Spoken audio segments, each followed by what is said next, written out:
Hello. I am back to discuss stage 4 of transitioning through change, which is implementation. You know, last time I talked about stages 2 and 3, which are reacting, of course, being in denial, feeling guilty, being downright angry, distrusting, and stage 3, investigating, which is seeking out some answers to what's going on, why is this happening, what does this mean for me and my family, and what do we need to do to move on from this. Well, we're now in stage 4, whether we want to be or not, because states are now considering reopening as soon as Friday. And so whether we want to move out of the questioning and investigating stage, we are here. We are right here in stage 4. And so now the questions are different. They become, how then do we get this done? We're moving forward. How do we get this done?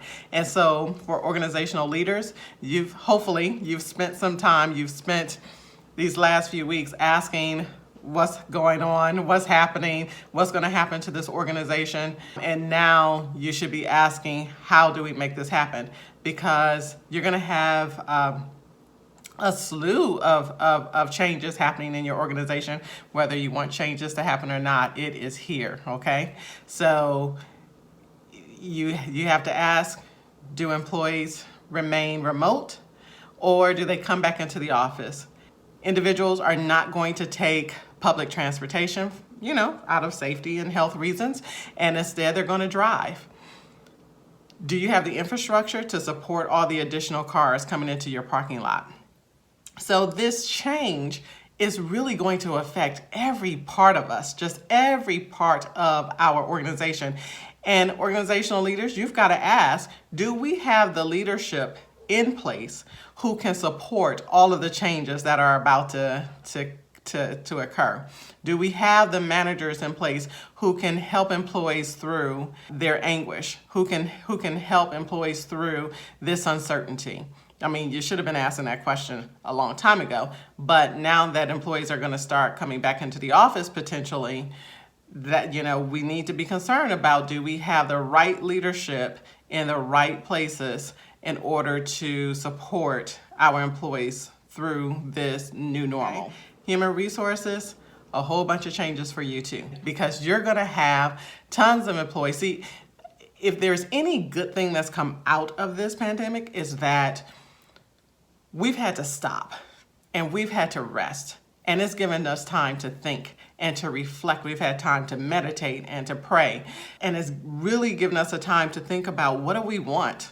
What do we want out of life? And if we were doing something we didn't like, how do we change it now, right? This is the time to change it. So you're going to have employees who were retirement eligible for whatever reason they had not retired, but now, after having been in this place, they're now going to say, listen, I'm part of the vulnerable. I don't want to risk it. I'm not going back.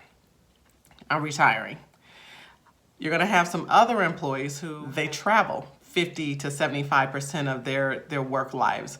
But because they've spent time having meals with family, doing game night and movie night and TikToking, that they've decided that they no longer want to travel 50 to 75% of the time. And so either they're going to start looking for new jobs in your organization, or they're going to look elsewhere outside of your organization. So again, just be prepared for all the changes that are about to occur. So this is where we are. We are moving into implementation. So hope to talk to you soon. Please stay safe.